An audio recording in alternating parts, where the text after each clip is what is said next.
That guy, B.B. King, is responsible for me not reaching my dreams. See, this guy completely stopped the guitar progress I had been making for decades. And, well, now, here I am.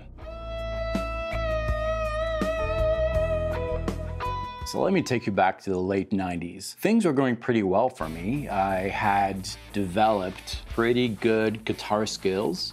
I was playing in a band. We even got some traction in the south of France where I grew up. I could play fast, I could play flashy, and I was well on my way to become a guitar hero. Now, my life consisted in practicing guitar. That's all I thought about. I was a complete guitar nerd. I'd practice any chance I get. And yeah, it was hard work, but it did pay off. My speed was increasing on a daily basis. My technique was getting really clean. And I also kept increasing my knowledge of scales and patterns all over the fretboard. But all of that changed May 6th, 2003. So I remember that afternoon, I decided to take a break from my guitar practice and went out on a walk with my iPod. I put the iPod on shuffle, and it was filled with all those guitar heroes that I listened to. Steve Vai, Joe Satriani, John Petrucci, you know, all the classics. But out of the blue came this. That was really strange, because even though my iPod was filled with hundreds of songs, I certainly never would have put a B.B. King song on there. I'm kind of ashamed to say it, but you need to know the truth. At the time, I thought that B.B. King was completely overrated. I didn't think he was a great player. I thought he was kind of slow, repetitive, and I really didn't understand why people gravitated around them. To be fair, most of the people that gravitated around B.B. at the time were older guys.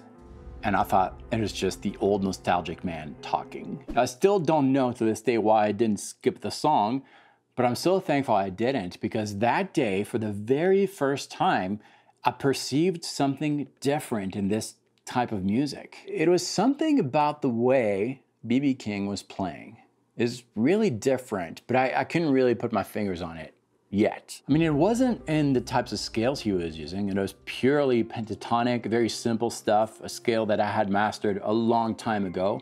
Even the licks were things that I had heard before. I could even picture in my mind exactly the frets that B.B. King was playing. It was that simple. And yet there was something really unique about this guy's playing.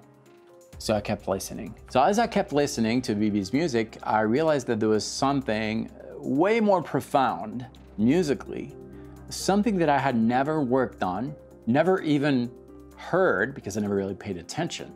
But that day, it just kind of made sense, almost like I perceived the secret ingredient that those great musicians had. So that experience really set me on a new trajectory, but there was a problem. I had no idea how to practice that thing I had heard, because I didn't even know what that thing was. See, anytime I sat down to practice my guitar, I worked on something tangible and measurable. I mean, I could measure speed progress using a metronome. I could also measure my progress on technique by just looking at my fingers. I could also measure my progress and knowledge of the fretboard by simply counting the number of scales I could play. And that made things really easy when it came to practice. I could compare my daily practice to the previous day, and that's how I managed to progress so fast in those early years. This was very different because I couldn't really measure or quantize or even define what I heard in B.B. King's playing. But I tried anyways, and I kept listening. And then I started hearing things that I had completely missed at first. One thing became really clear as I kept listening. I started hearing another dimension in the music, the dimension of volume. Each note that B.B. King was playing had a different volume. That was really interesting because I had never worked on that aspect. Some notes were loud, some notes were really quiet, and it was fascinating because I realized that the quietest notes were the ones that I really paid attention to. This whole thing kind of forced me to listen to the music differently. I was really engaged in the process, almost as if B.B. King was telling me something. So I got to work. but I had to do it differently. I tried not to focus on any of the things that I had been focusing on before, such as speed, technique, theory. Instead, I started focusing on emotions and volume. This is how I did it. I took a very simple musical phrase. I play it once, twice, start developing it a little bit. So far, nothing new, but I started thinking of each of these musical phrases as vital pieces of information I wanted to share with someone.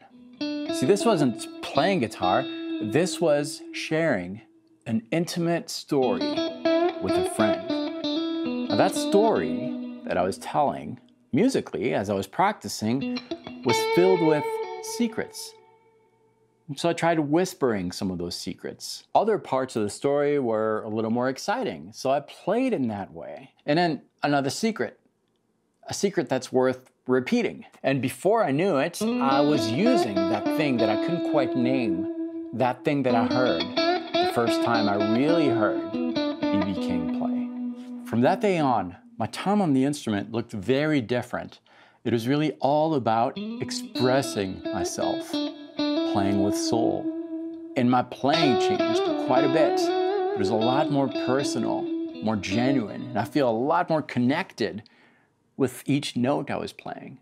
The beauty of this is that even though it set me on a new trajectory on my instrument, I didn't completely change my style of music. On the contrary, it's a lot closer to what I want to play. Now, there's one thing I left out in this video because there's another thing I perceived in B.B. King's playing, and it has to do with his rhythm. Something kind of off, but perfect in a way. Click here to watch a video in which I will teach you what that thing is and how you can use it in your own playing. I'll meet you right there.